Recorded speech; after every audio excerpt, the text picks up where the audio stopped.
Hello and welcome back to Rage Gaming and a new Things You Didn't Know episode. As always, we have some weird, useful, or just interesting topics to talk about this time. While I'm definitely going to focus on anything relevant to Title Update 3, we're going to bounce around some general topics a bit more in this one. So with that said, let's begin with this, which is a POV of the extreme Arkveld fight that is the Final Fantasy XIV version of the collab with Monster Hunter. This perspective comes from Stradnown, a friend of mine, who alongside an old guild that I used to raid with, is taking on the extreme, the harder version of the Guardian Arkveld collab. Shout out and thank you to Falcon for also making this happen. We may look at other aspects of this collab in the future. It's really cool. But anyway, let's jump to the start of the fight and just have a quick look at some of the mechanics they've introduced. And basically I want to look at how they've turned this into a Final Fantasy raid. So we start with a Raw. Obviously it's a Monster Hunter fight. And what's cool about Monster Hunter collabs like they've done with Rathalos is this attack here, where it's a chain slam on one side, then you got to cross over to the other before the other side that comes out a lot quicker. The cool aspect of this mechanic is the fact that it's warning you with the physical nature of the unit, the monster, rather than like a telegraph on the ground immediately beforehand. This one, you can see those lines, those arrows. It's a stacking mechanic, so everyone's got to stack on those. There's two of them, so the group has to split into half. That causes these dragon AoEs after the circle, and then we have this line that moves forward like a wave from Arkveld along the duration. So they have to like let the first one go off, then move to where it just went off to avoid the following hit. Here, the safe zone is in the center, and the whole group has to stack on top of each other. It's pretty crazy. So what they've done is they've taken the physical nature of Arkveld and the dragon element aspects in specific to give it the more generic, familiar Final Fantasy raid mechanics, like the stacking, like the explosive circles on the ground that you otherwise wouldn't see. So that's kind of the first phase of the fight. Pretty straightforward stuff. But this next part, as they transition forward, is what I really want to look at here. So we got Arkveld, it jumps to the other side, and then you have this red line that's going a direction. Then you have the landing impact in the direction it's going next landing impact, the next direction. So the safe zone is actually revealed right at the start. You see how Strad here carefully positions in that safe zone.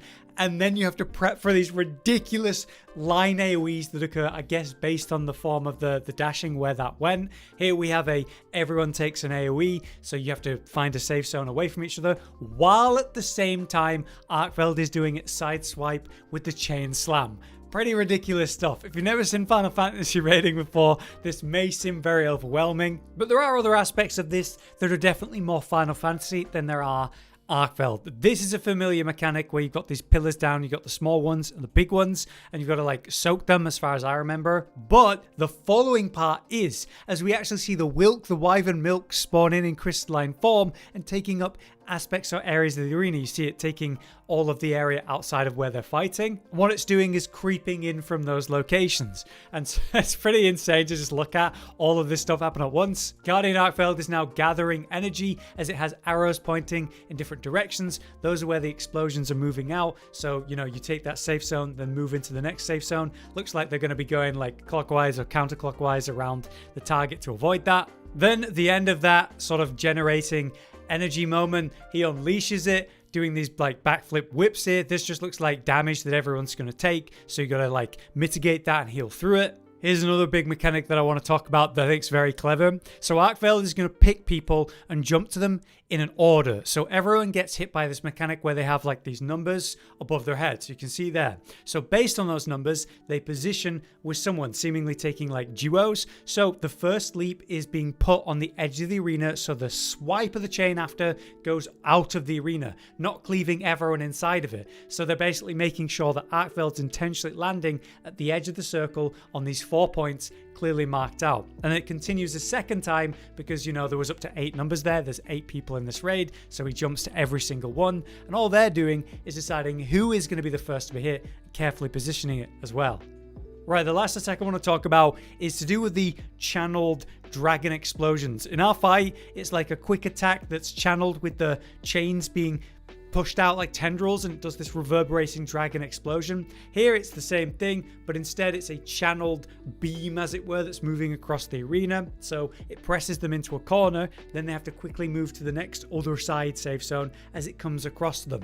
This seems to happen like 3 times, ending with them being given a hey guys, don't stack on top of each other mechanic after forcing them to all stand like really tight together. So the melees are going to stay close and your ranged people are going to go far out, like like we see here, shard goes to the other side but stays within melee. Pretty cool stuff. Shout out to the Bad Buns Guild. This is footage of us forming it in 2021, like at the start of the year. It's 4.5 years ago, guys. That's horrifying. I hope you're all doing well. It's insane that so many familiar names were in that raid. To continue on with this collab side with Final Fantasy XIV, I want to look at the equipment because we saw some screenshots of what they were going to get just before it went live, but since then I haven't seen anything about it. Now we finally get a look with the raid being introduced of the rewards. Some of these are standout that I want to look at. If you want a good look at these, there are quite a few videos you could look at, little showcase videos of each weapon design.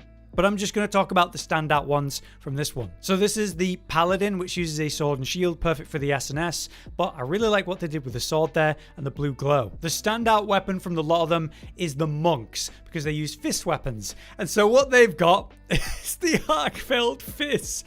Absolutely ridiculous. Incredible design. Put this in the game right now. Give it to me on dual blades. I don't care. No questions. Just give it to me. That's incredible.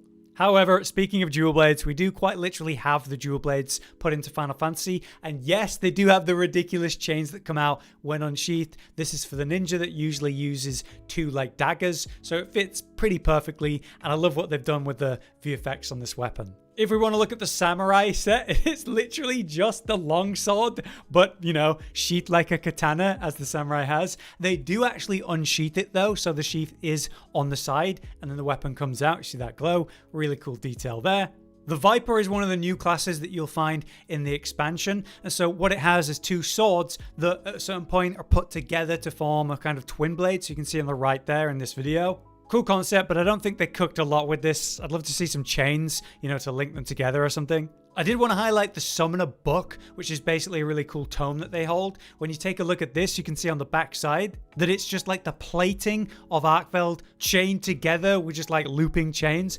I think that looks incredible and is a great way to introduce the Arkveld stuff into a summoner's weapon. This is a comedy one for sure. The Red Mage with the like saber, when they pull it out, it becomes what I believe is the Arkveld lance. It just kind of extends. It looks ridiculous, man. It looks ridiculous. And then it shrinks when they put it away. Honestly awesome. Here's a cool one. You have the new Pictomancer with the recent expansion. We obviously have the Solar Pictomancer in the game now with Wild, so you can see the familiar design of the wand and the like tome, but with an Arkveld theme that we obviously don't have in Wilds. The last two that I want to show you, first is Astrometer. Look at this. Absolutely insane. All the cards wrapping around the duo horns and chained up thing that makes the Arkveld. It looks like the heart of it almost that it's holding. Pretty ridiculous.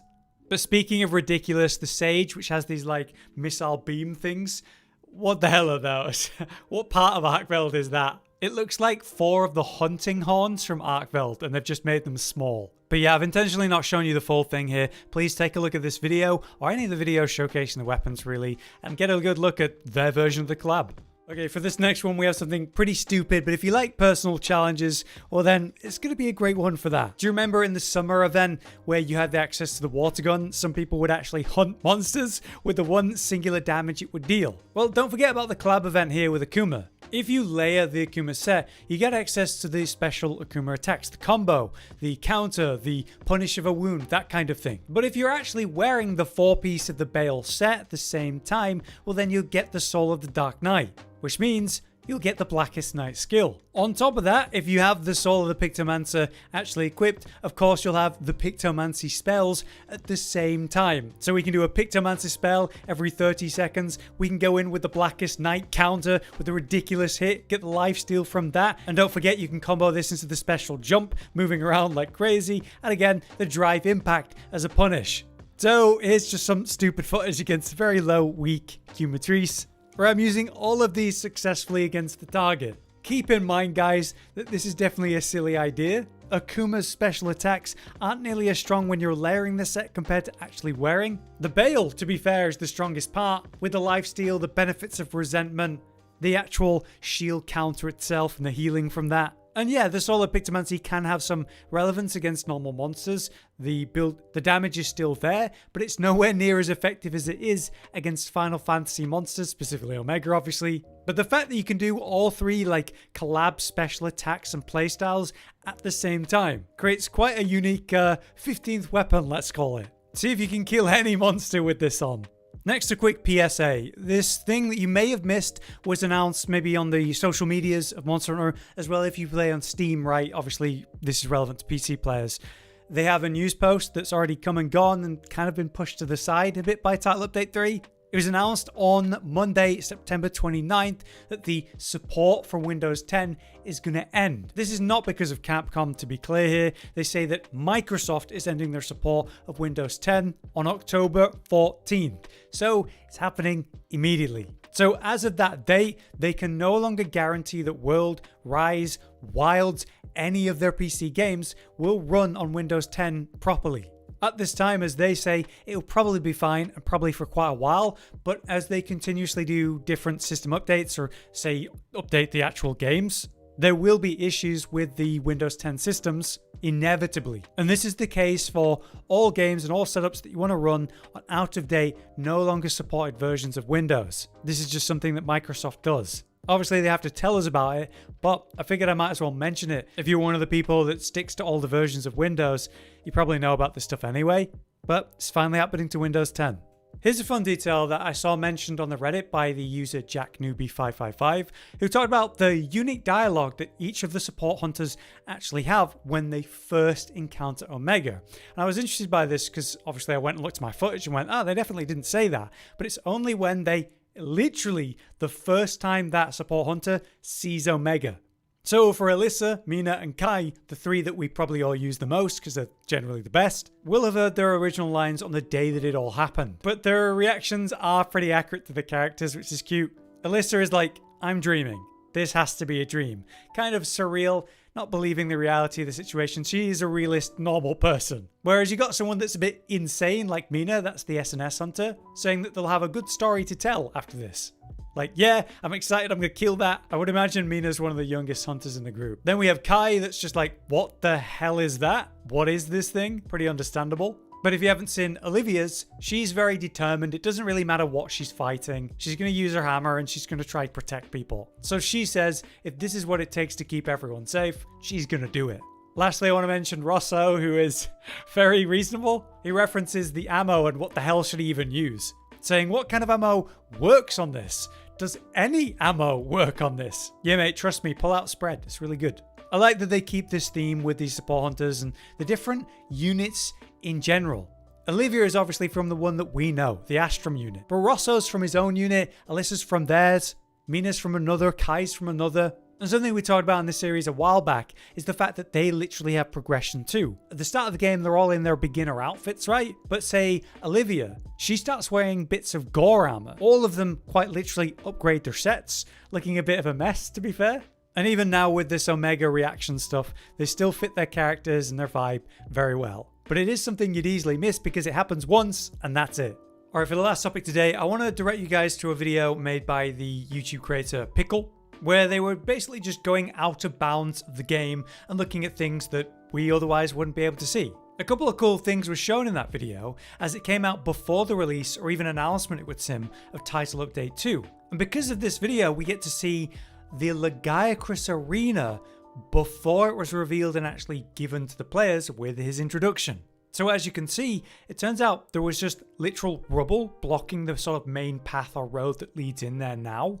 And it was just a lot darker and, you know, not as life-filled as we have it today. But other than like the different terrain for the actual entrance itself, the whole area was fully fleshed out and thought out long before we had access to it. And obviously, it just goes to show that title updates and the content within them are decided and planned long before the actual release of them. Because go figure, things take a while to develop.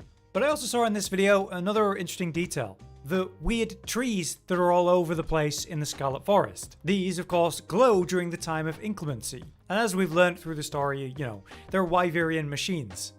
These are used to kind of control the weather, cause these periods of inclemency, and sort of maintain healthy life for the Forbidden Lands. Just like, say, the Wind's Gasp in the Windward Plains. But when we actually get a real close look at these things thanks to the out-of-bounds camera, we can see that these strange trees aren't actually trees at all. They're literally just land spine creations that come up into the air and then have been grown over probably after an extreme period of time.